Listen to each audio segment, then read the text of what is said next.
अस्सलाम वालेकुम गाइस।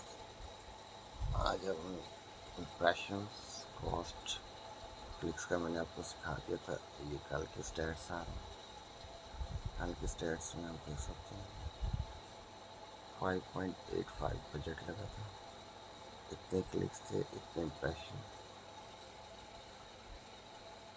और कंपेन में जाके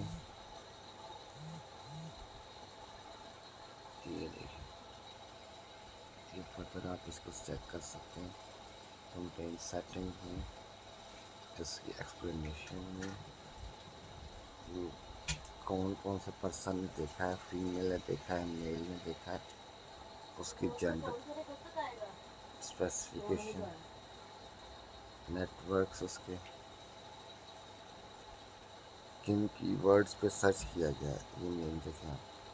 कीवर्ड सर्चेस, ये कीवर्ड्स पर सर्च किया गया है, तो ये सब तरीक़ाकार आप देख सकते हैं कि कैसे इसमें आप फर्दर इसमें जो है ना और भी आपको